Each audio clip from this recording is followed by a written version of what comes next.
para escuchar un nuevo reto. Enseñanza para tu vida. Principios que forjarán tu carácter. Palabras que te alientan. Bienvenidos al Tabernáculo Bíblico Seguidores de Jesús. Escucha Palabra de Dios.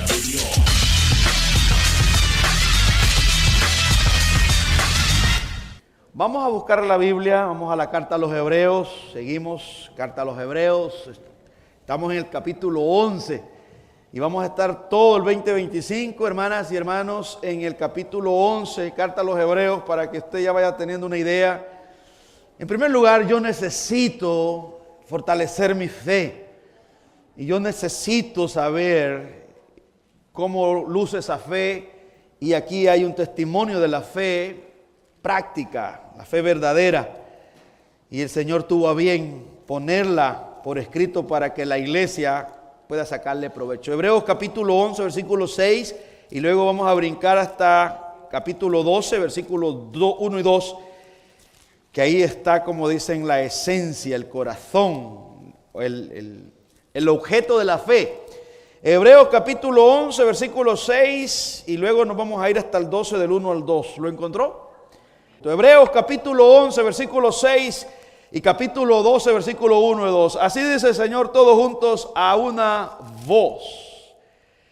Pero sin fe es imposible agradar a Dios, porque es necesario que el que se acerca a Dios crea que le hay y que es galardonador de los que le buscan. Hebreos 12, 1 y 2.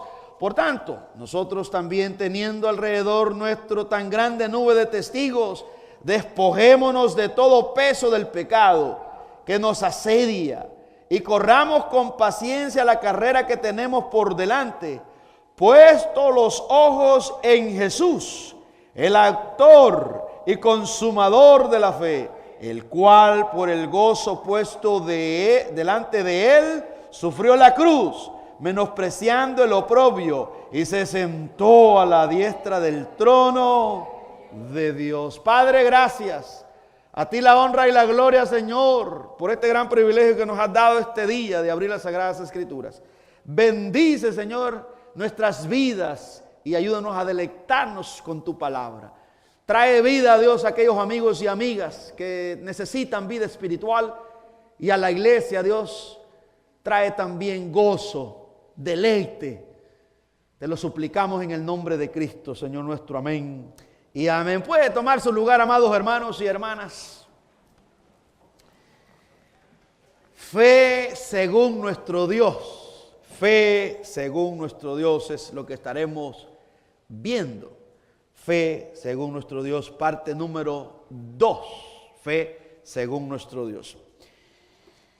La idea, hermanas y hermanos, de esta serie y este estudio acerca de lo que es la fe es, número 1, examinar nuestra fe. El apóstol Pablo en 2 Corintios 13, 5 dice que examinemos nuestra fe, que la examinemos. Nosotros tenemos el deber individualmente examinar en qué hemos creído, en quién hemos creído, en quién confiamos.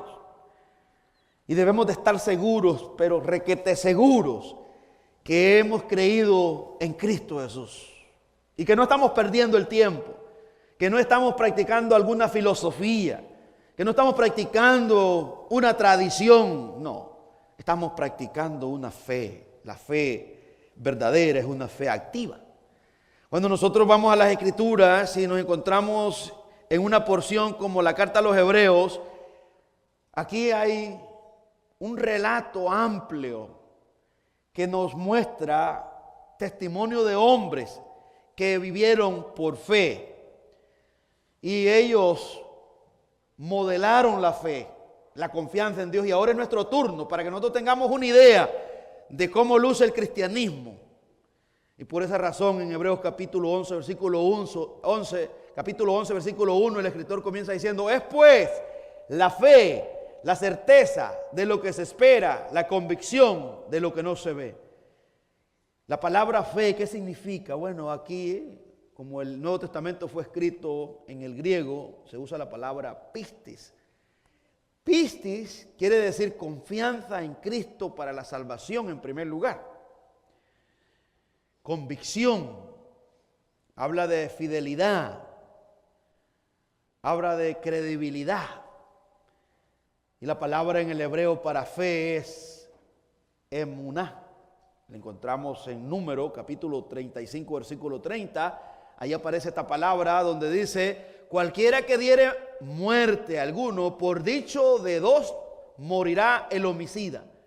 Cualquiera que diere muerte a alguno, por dicho de testigos, morirá el homicida. Mas un solo testigo no hará fe. Como quien dice, no dará confianza. Ahí ve la palabra emuná, que significa firmeza, seguridad, fidelidad, firme. Esa es la terminología que se usa ahí. Lealtad, veracidad, emuná.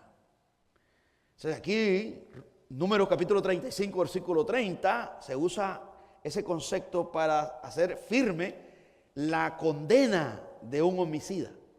Y ahí lo está diciendo: cualquiera que diere muerte a alguno, por dicho de testigos morirá el homicida. Mas un solo testigo no hará fe contra una persona para que muera. Una vez más en Isaías 57:11 encontramos esta palabra que dice: ¿y de quién te asustaste y temiste, que has faltado a la fe? Emuná, ahí aparece de vuelta. Y no te has acordado de mí, ni te vino el pensamiento.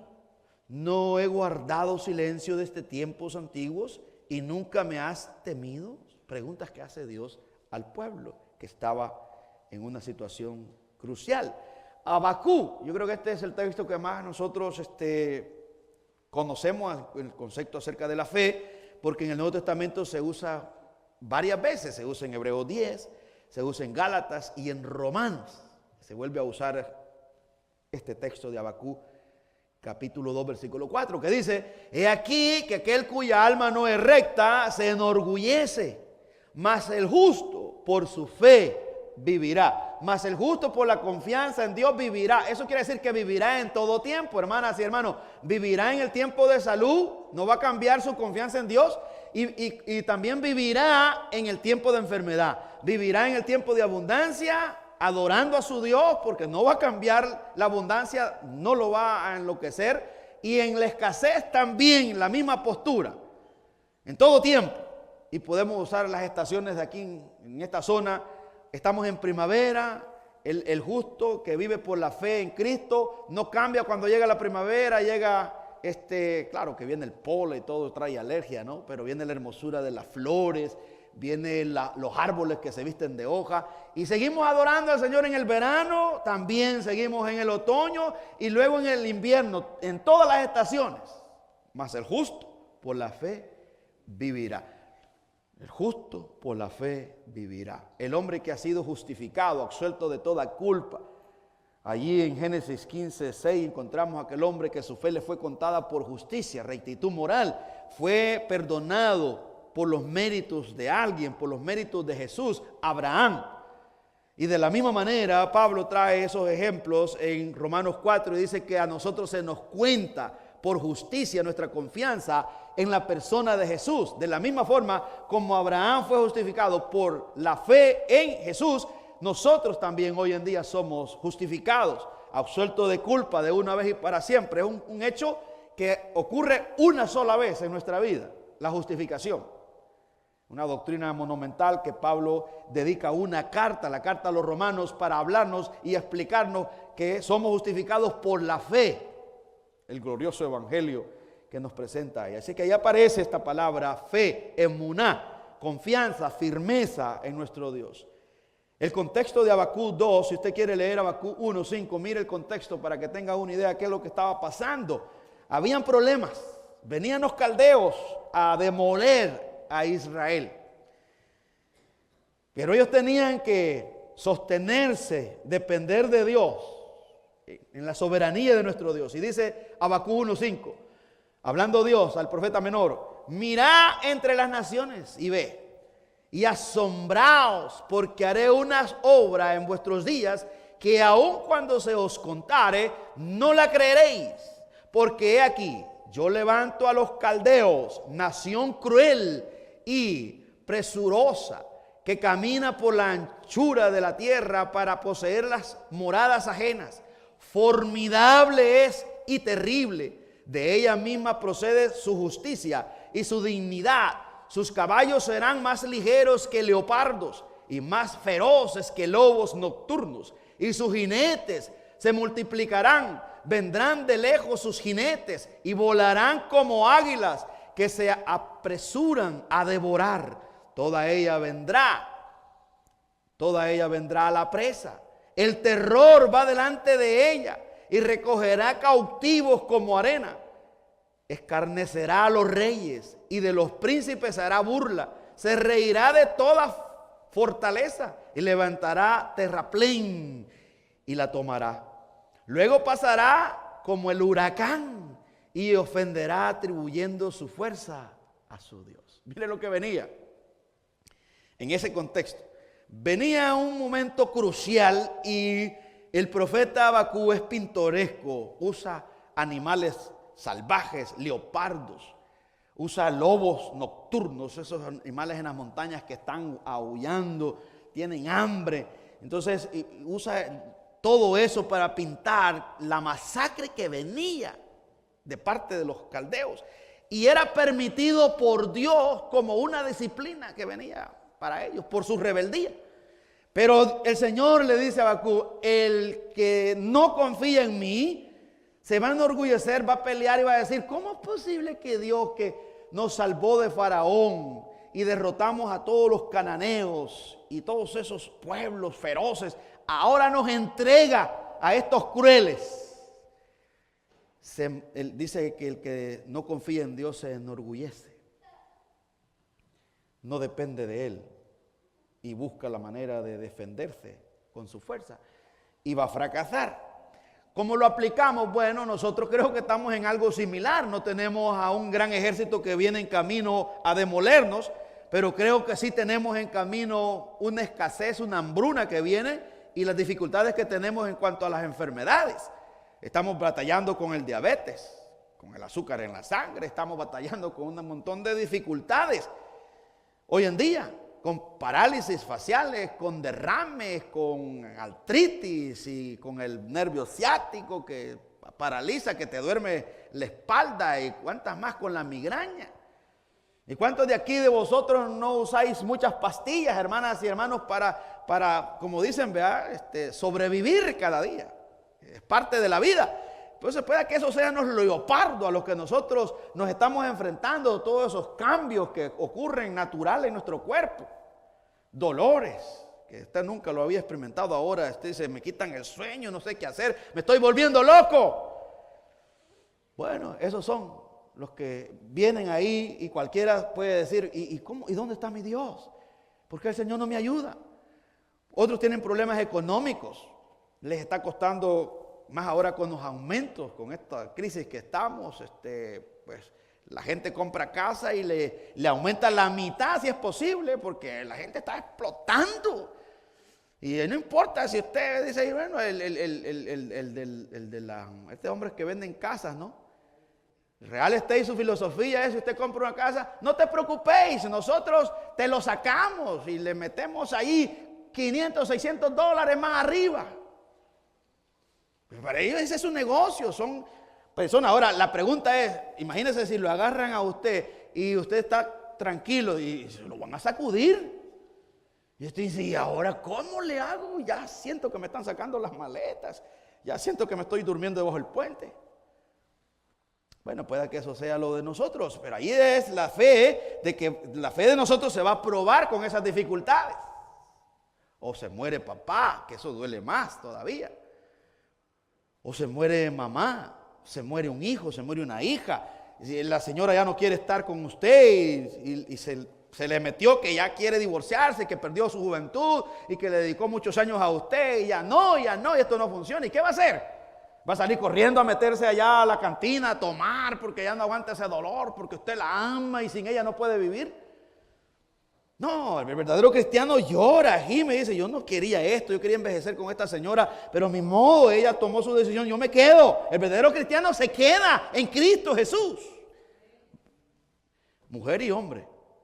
Una mujer, un hombre se va con otro, no sale corriendo, pues yo también ya le voy a demostrar a este tal por cual, que ahí tengo una gran línea de hombres esperándome. No, la verdadera mujer de Dios se queda esperando en Dios.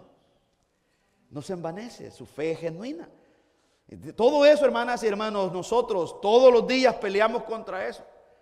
Lo pueden echar del trabajo. Los hermanos que tienen su empresa de repente le pueden meter una demanda porque no le quedó bien un trabajo y una demanda de unos $200,000. ¿Y usted qué va a hacer? Se están amenazando y mire y este lo otro. ¿Y ahora qué hago? Bueno, ahí es su fe. Usted depende de Dios. Usted, bueno, esto se va a arreglar de rodillas, con paciencia. Eso es lo práctico, para ponerlo en la actualidad, cuáles podrían ser nuestros problemas, cuáles podrían ser esos leopardos, cuáles podrían ser esos lobos nocturnos que vienen para devorar la presa. Ahora bien, volvamos a nuestro texto. Eso solamente es una metáfora para que usted me comprenda lo que yo quiero decir y se nos haga fácil comprender lo que el Señor nos quiere enseñar este día. Hermanas y hermanos, la fe según nuestro Dios. Hebreos 11:1 dice, pues la fe, la certeza de lo que se espera, la convicción de lo que no se ve. Dos palabras se usan aquí. Se usa la palabra certeza y convicción. En otra traducción se podría usar la palabra por certeza, confianza. Confianza. En el Antiguo Testamento, desde Génesis a Malaquía, los hermanos se les presentó el evangelio del Mesías que iba a venir. Y ellos tenían esa certeza que iban a tener un día que ver, los que estuvieran vivos, que llegaba el Mesías. Y llegó el Mesías. Ellos estaban activos mientras llegaba el Mesías, ellos estaban sirviendo al Señor y andaban como peregrinos extranjeros, andaban de un lugar a otro, no tenían tierra propia. Hasta después, y no hace poco, pues fue que se afirmó la tierra allí de los judíos, pero ellos siempre anduvieron ambulantes. Y la otra palabra, firmeza. Pasara lo que pasara, ellos se mantuvieron y por eso es que el escritor tiene a bien después contarnos para ir explicando. Miren, aquí están los testimonios. El testimonio comienza primero dando el testimonio de cuál es la fe, qué es la fe, y luego va diciendo, aquí están los hombres que practicaron la fe. La fe verdadera, hermanas y hermanos, es poderosa, esa confianza en Dios. La fe ve lo invisible. La fe verdadera oye lo inaudible. La fe verdadera, hermanas y hermanos, es duradera, es perdurable, es inquebrantable. No es que tienes fe y después pierdes la fe. ¿Cómo llega la fe? ¿Cómo llega esa confianza a nosotros para confiar que Jesús nos salvó, nos preserva? Y ahí dice que nos glorificó, está todo completo. Pero nos vamos a enfermar, vamos a pasar por momentos cruciales en la vida. Miremos cómo es que llega la fe a nosotros, hermanas y hermanos. La fe es un regalo de Dios. Romanos 12, corre conmigo ahí porque el tiempo se va rápido.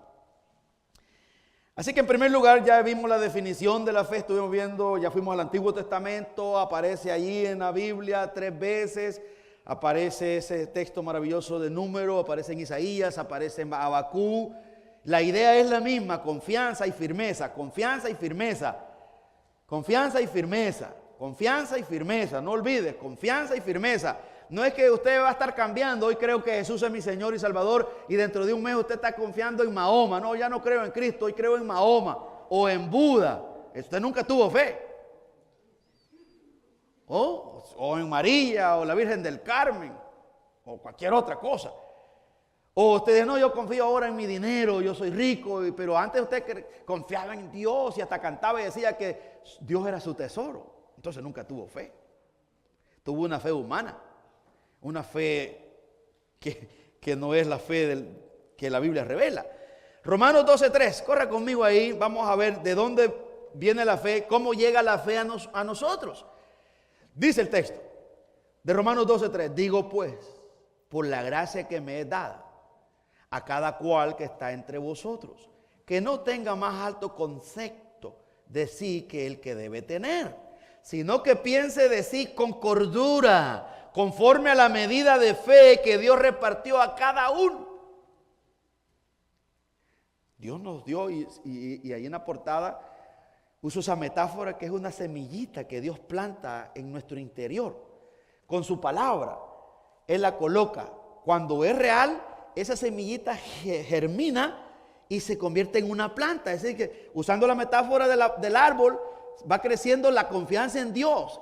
No es que no se seca este árbol. Yo decía la vez pasada que este árbol llega hasta el cielo, al tercer cielo, porque se conecta con Dios, la confianza.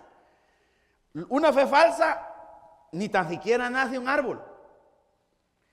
Para mí, quizás usando esta metáfora, una fe falsa podría ser un árbol dibujado en un trozo de papel.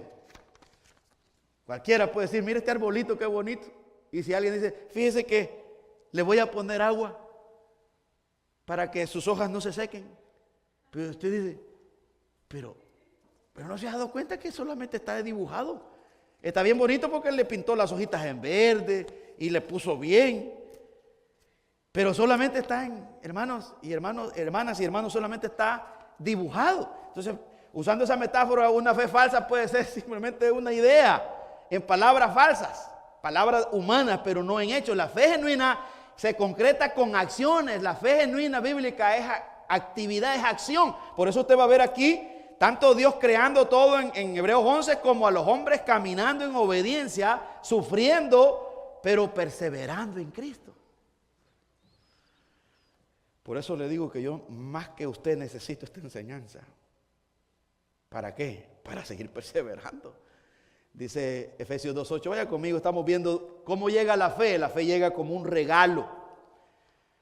La fe y el arrepentimiento. Antes de usted creer en Jesús para su salvación, Dios tiene que darle este regalo para que genere confianza en Él. Si no lo hace Dios de principio a fin, no pasa nada.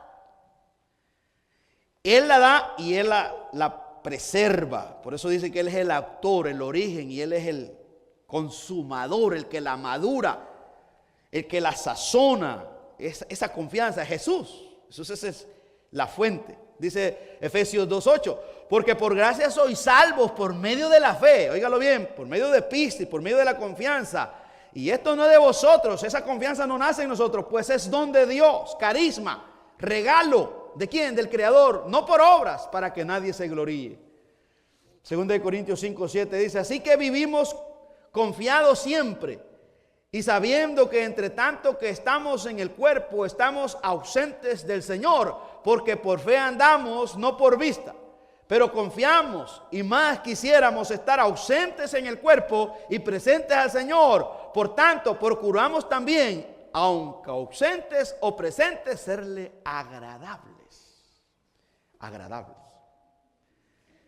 La fe te produce eso. La fe te lleva a serle agradable a nuestro Dios.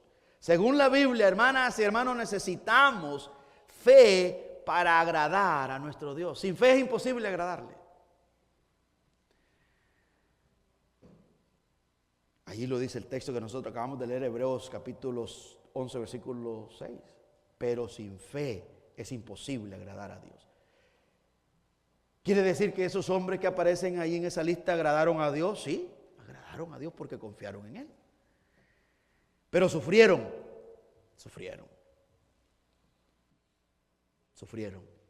escasez, sufrieron. Aquí está la gran diferencia entre la fe verdadera y la fe falsa. Muchas personas tienen una idea que la fe solamente les sirve para lograr cosas materiales, cosas que se desgastan con el tiempo. Y no hay nada de malo. Usted si cree, usted ora, usted dice, Señor, que me den un aumento porque ahora pues estoy pagando más. Claro que se lo van a dar en su trabajo. Usted creyó. Señor, yo necesito un automóvil para venir a la iglesia, Señor, y no perderme todos los cultos. Yo quiero venir martes y viernes. Créame que el Señor se lo va a dar. Se lo va a dar. Pero también Dios le va a dar que si usted le dice, Señor, yo quiero estar el martes, el viernes en tu templo para aprender de ti, para crecer en confianza, de una manera y otra Dios lo va a traer a la iglesia. Pueda que lleve hermanos y le diga, hermano, ¿querés ir a la iglesia? Sí, yo quiero estar allí, quiero aprender. Claro que le dé el carro, automóvil, pero también Él mueve, y como usted le pidió, y usted puede poner aquí, ¿cuál es la bendición más grande? ¿El automóvil o el privilegio de gustar de su palabra, de su estudio, de su carácter? Las dos son bendiciones, pero una es superior a la otra. Porque usted puede tener el automóvil y venir a la iglesia y no disfrutar la presencia de Dios. Pero usted puede venir a la iglesia por el bus, por el Uber, por el tren, otro hermano que lo trae a la iglesia, y usted deleitarse, salir edificado, salir gozoso. Ese es superior. Entonces no hay nada de malo si usted pida, porque el Señor nos dice, pedid y se te dará, buscad y hallaréis, tocad y se abrirá la puerta, porque todo el que pide recibe. Santiago dice, pedís y no recibís porque pedís mal, pedís solamente para vuestros placeres. Pero si alguno está falto de sabiduría, que le pida a Dios, que Él le dará sin reproche, le dará sabiduría. ¿Cuánto lo creemos? Pero en el contexto de la carta a los Hebreos estamos viendo una historia de la iglesia. El contexto es que los hermanos que recibieron la carta a los Hebreos estaban afligidos, les estaban quitando sus hogares, los estaban encarcelando, los estaban azotando, los estaban matando, los estaban persiguiendo. Y algunos se estaban frustrando, se estaban desertando, estaban abandonando la fe. Entonces el escritor viene y dice, en el pasado hay una lista de hombres que nos han dejado un modelo que ellos sufrieron. Los mataron también, los persiguieron, los apedrearon. Ahí está Jeremías, que lo metieron a una cisterna y no había agua. Allí está José, que sus hermanos le tenían envidia de tal manera que lo vendieron como esclavo, pero el sufrimiento a José no lo detuvo. Ahí está Moisés, que tuvo 40 años en el desierto, pero este hombre, cuando tuvo un encuentro con Dios, terminó su misión. Ahí está Abraham, ahí está Isaac, ahí está Jacob, ahí está Abel, y ahí va, testimonios. Y Dios quiso así, Dios inspiró, trajo a estos hombres y los pone aquí en la Biblia, no solamente para aquellos hermanos fuera de bendición, de ayuda, para fortalecer su fe, para que ellos pudieran comparar si de verdad tenían una fe genuina o una fe falsa, emocional, porque cuando tenemos una fe emocional, cuando viene el problema, colapsamos, nos frustramos, nos deprimimos. Pero cuando tenemos una fe genuina y el Espíritu Santo nos lleva aquí a ver estos hombres y a ver al mismo Jesús cómo sufrió, caemos todos reventados, pero nos volvemos a levantar. Todos reventados. Pero ahí volvemos como la palmera después que pasa el viento y parece que la atropelló toda, y a la semana usted la vuelve a ver bien frondosa y dicen la gente, ¿qué le pasó? Mira, yo pasé cuando pasó aquí un viento y esa palmera estaba bien demacrada, pero mira las raíces. El cristiano puede ser como una palmera que echa raíces en la palabra, en su Dios. Es atropellado por los problemas, por las enfermedades, por la escasez, pero él sigue alabando a Dios en abundancia, en escasez. Él le da gloria a su Dios porque esa fe se la dio el Señor. Él no va a cambiar jamás. Su deleite está que un día va a estar con el Señor eternamente. Su esperanza. Y esa es la idea en la carta a los Hebreos. En el capítulo 12, versículo 2, el escritor cierra y dice, en el capítulo 11, versículo 1, dice, esta es la fe, la confianza, pero este es el modelo. Y como esta carta habla de la supremacía de Jesús, no es Moisés, no es Abraham, no es Isaac, no es ningún hombre el supremo. Aquí Jesús es supremo en todo, Él tiene la supremacía. Entonces Él es el grande en cuanto a la fe, confianza en Dios, dependencia de Dios. Él es el más alto. Por esa razón es que lo pone por encima de todos. Y él dice, si vas a imitar la fe, bueno, dice en el capítulo 12 y 13 que imitemos la fe de los pastores, pero no su persona, sino la fe, su confianza en Dios. Pero aquí tenemos el grande, se llama Jesús. Nosotros usamos este texto y decimos, cuando hay algún hermano confundido, ¿no? Porque está resentido, porque alguien lo ofendió en la iglesia, y nosotros le decimos, hermano, pon tu mirada en Jesús. Porque si tú la pones en el pastor, la pones en el hermano, siempre vas a hallar defecto. Porque es un pecador que está allí. Pero si tú te mantienes viendo a Cristo, nadie te va a estorbar. Cuando tú mires a aquel que te ofendió, tú vas a ver la necesidad que tiene. Y en lugar de criticarlo, calumniarlo, tú vas a orar, a llorar. Señor, ayuda a mi hermano. Porque yo estuve allí, yo era así soberbio, yo era rencoroso, yo era así, Señor, que explotaba, me sentía víctima. Ahora es Él, Señor, te necesita. Ve, la postura cambia. ¿Por qué? Porque usted tiene la mirada en Jesús. Al mirar a usted a Jesús, su grandeza, su poder, su santidad, su humildad, y usted dice, ese hombre es maravilloso, nació en un pesebre y no anduvo ahí él lamentándose. Lo maltrataron, lo hacía bien y la gente lo odiaba, hasta sus hermanos se incomodaron y terminaron condenándolo, lo crucificaron y él colgado en la cruz todavía dice, Padre, perdónalo porque no saben lo que hacen. Estaba orando Jesús por sus verdugos, el que le escupió la cara, el que lo bofeteó, el que lo clavó, el que lo azotó. Y ahí estaban al frente, aquellos llenos de rabia, los sacerdotes, los escribas, diciendo, esto te pasa por llevártela de listo, por decir que eras el Hijo de Dios, blasfemo. Y Jesús, al ver aquellas fieras que en el Salmo 22 el salmista los describe como los toros de Basán, como perros de la furia. Y Jesús allí dice, Padre, perdónalos porque no saben lo que hacen.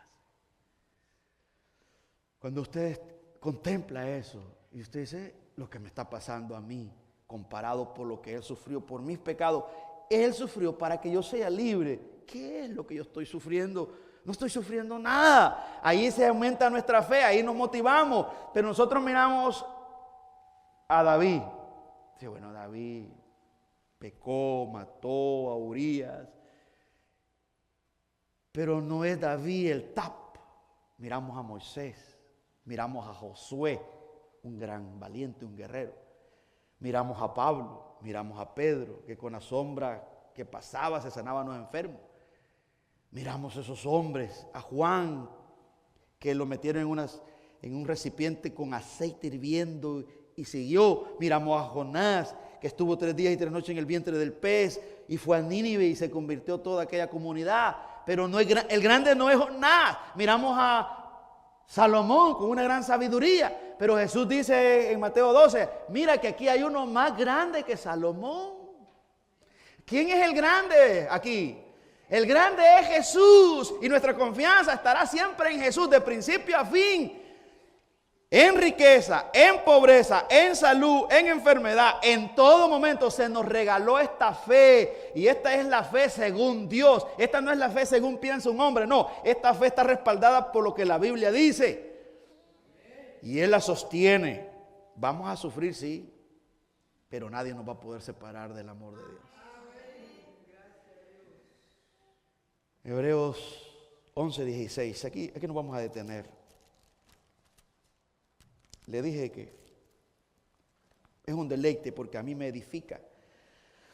Porque estoy viendo a mis hermanos que en el pasado ellos, como nosotros hoy, batallaron, pero se coronaron. Y nosotros tenemos que coronarnos terminando nuestra carrera, aunque nos cueste la vida, aunque tengamos que sufrir dolores de alguna enfermedad, escasez. Eso no puede detenernos. Dice el versículo 16 de Hebreos 11, pero anhelaban una mejor, esto es celestial. Ellos estaban motivados no por la tierra que se le había prometido a Abraham, sino por la celestial. ¿Cómo lo aplicamos? Bueno, nosotros debemos estar motivados más por la Nueva Jerusalén que por cualquier otra bendición. Está bueno, si Dios le regala una casita, disfrútela. Si Dios le regala a usted un viaje de vacaciones a otro país, disfrútalo.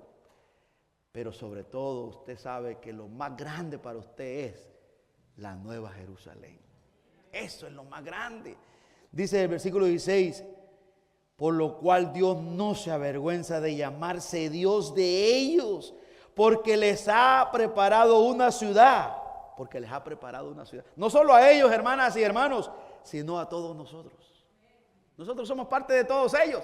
Ellos en el Antiguo Testamento, porque aquí está narrando, luego sigue diciendo el versículo 17, por la fe Abraham, cuando fue probado, ofreció a Isaac, y el que había recibido las promesas ofrecía a su unigénito, habiéndosele dicho, en Isaac te será llamada descendencia. ¿Qué vemos ahí? Obediencia. Obediencia, dependencia, pero le dolió, ¿sí? El pastor Luis lo explicaba la vez pasada. Quizás cuando estemos en la eternidad y tengamos cerca a Abraham, le vamos a decir, hermano, ¿qué sintiste? Va a decir, yo lloré esos 3 días. Yo estuve que no pegaba el ojo porque yo miraba a mi niño. Y ya un muchacho, y es la sonrisa, el que trajo alegría a mi casa.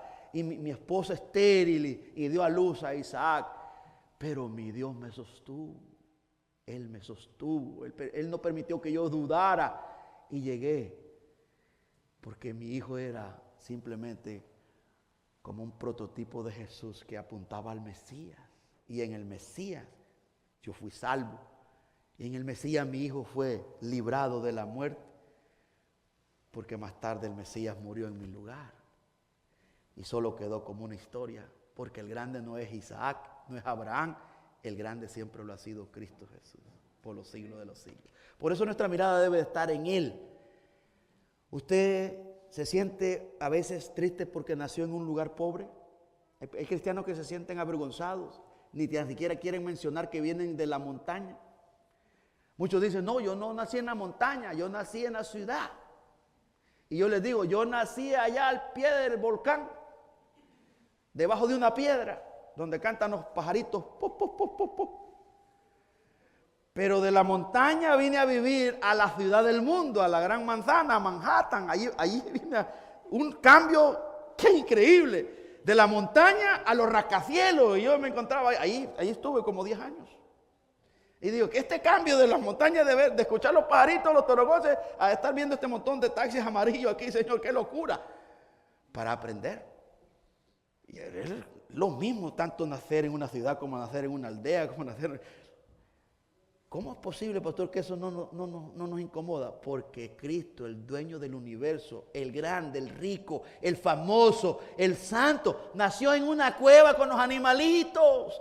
Él es el grande y no le impidió nada cumplir el propósito de Dios. Así que deje eso a un lado y diga, aquí el grande es Cristo, yo no soy nada. El grande es Cristo y vivamos para la gloria de Cristo. Hablemos de Cristo, presentemos a Cristo, porque Cristo es el único que salva, Cristo es el único que libera, Cristo es el único que cambia a los hombres y a las mujeres. ¿Lo creemos? Es a Cristo que necesitamos, démoslo fuerte a Él. Si lo tienes a Cristo, hermano, lo tienes todo. Y si no tienes a Cristo, no tenemos nada. Confiemos en Él. No dudemos. Padre. Gracias por escuchar este mensaje. Esperamos que haya sido de edificación para su vida. Si usted no conoce de Jesús y en este día está arrepentido de sus pecados, ore de esta manera. Señor Jesús, en este momento me arrepiento de mis pecados. Reconozco que tú eres mi único y suficiente Salvador personal. Creo que eres Dios, que moriste en la cruz por mis pecados y que resucitaste al tercer día. Me arrepiento y me confieso pecador. Señor, perdóname y acéptame como tu Hijo. Doy gracias al Padre por enviar a su Hijo a morir en la cruz por mi lugar. Gracias, Jesús, por aceptar mi vida. En Cristo Jesús, Señor y Dios nuestro. Amén.